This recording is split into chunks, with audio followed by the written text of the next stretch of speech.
Hey guys, kamusta po kayo? Welcome back sa aking YouTube channel. So ayun guys, mga ilang araw din na hindi ako nakapag-vlog. No? So ayun, sobrang busy lang talaga si Elmsky.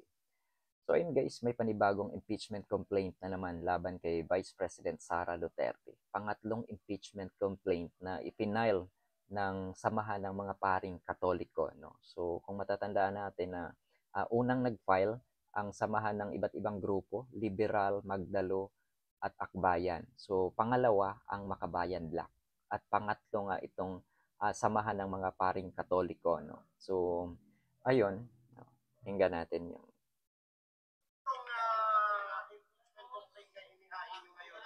Okay, so this is the third impeachment complaint on record. The impeachment complaint is filed by a group of complainants.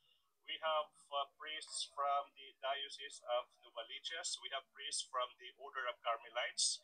We have priests from the Congregation of the Mission. We also have lawyers from the Union of People's Lawyers of Mindanao. We also have your name is Ma'am Pinkitan, Pinkitam. This is the third complaint. The grounds for the impeachment invoked by the complainants are the following. Number one, culpable violation of the Constitution. We also have the ground bribery. We also have the ground graft and corruption, plunder, malversation, and technical malversation. Ultimately, the ultimate ground is betrayal of public trusts. It would be Congressman Bordado and Pulyada.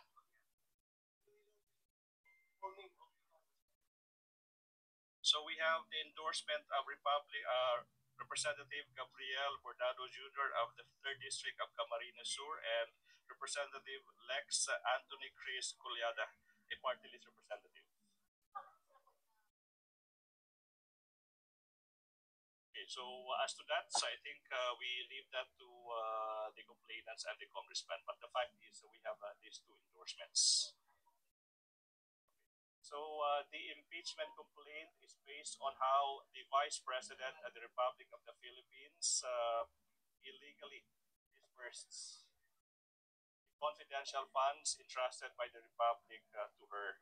This is based on the results of the committee hearings done by Congress. This is based on the facts that the disbursement. So ayun guys, no? The new Union Bank for.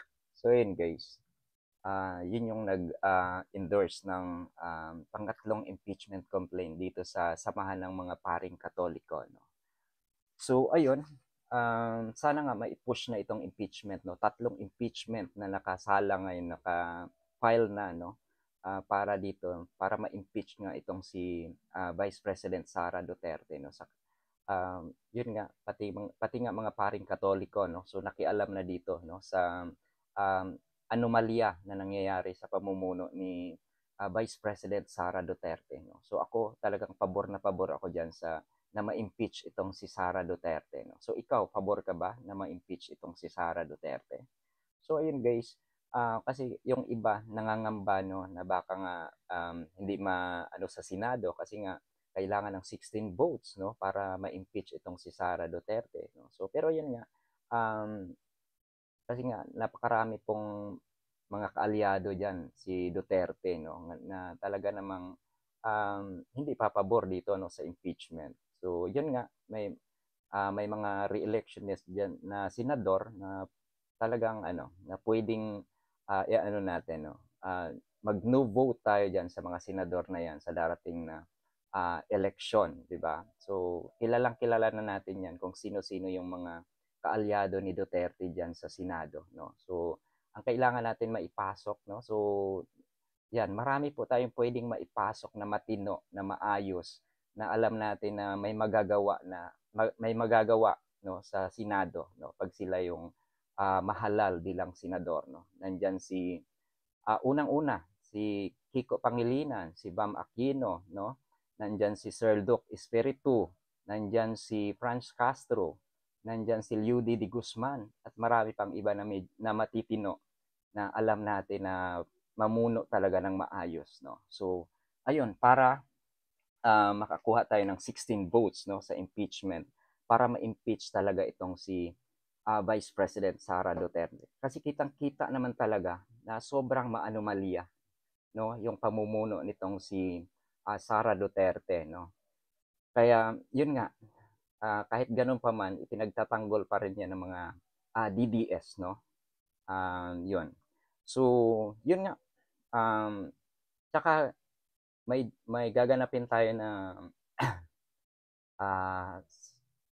impeach Sara rally, no, ngayong January 15, 2025. So sama-sama po tayo, no, na ipanawagan na ma-impeach nga itong si Sara Duterte. Sa lahat po ng mga kakampings, mga BBM supporters, no, nananawagan kami na yun, lumabas tayo diyan sa darating na January 15, no. Sama-sama po tayo sa EDSA Shrine, no. So ito inorganisa ng Bunyog, no. So talagang sa lahat po ng ayaw, no, sa pamumuno ni Sara Duterte, so pwede nating samahan ang Bunyog, no. So lumabas tayo, ipakita natin yung puwersa natin na hindi na karapat-dapat na mamuno pa itong si Vice President Sara Duterte, no. So yun, sa darating po yan na January 15, 2025, no. So sama-sama po tayo na ipanawagan na i-impeach itong si Sara Duterte, no. So para makita ng taong bayan, no, makita nila na talagang marami talagang ayaw na sa pamumuno ng mga Duterte. So, 'di ba? So kahit nga ang tatay, no, so talagang wala na. So baka ito na nga yung katapusan ng mga Duterte, no, na 'di ba? So siguro maging maayos na ang Pilipinas kapag wala na yung mga Duterte na 'yan, 'di ba? So kailangan po nating ipakita talaga na hindi na sila dapat mamuno pa. So grabe na yung mga nangyayari, no. So dati, no, sa pamumuno pa ni dating presidente Rodrigo Duterte, no, yung extrajudicial killings, grabe. Grabe yung nangyayari. Ang daming mga biktima na sumisigaw ng hustisya na hanggang ngayon hindi pa rin naibigay ang hustisya, no. Yun, kapag ka naipakulong na yan si dating presidente Rodrigo Duterte, yun, siguro marami nang matuwa. Isipin mo, 30,000 po yung namatay nung panahon na yon sa pamumuno niya. Grabe, napakarami po. Grabe. So, grabe.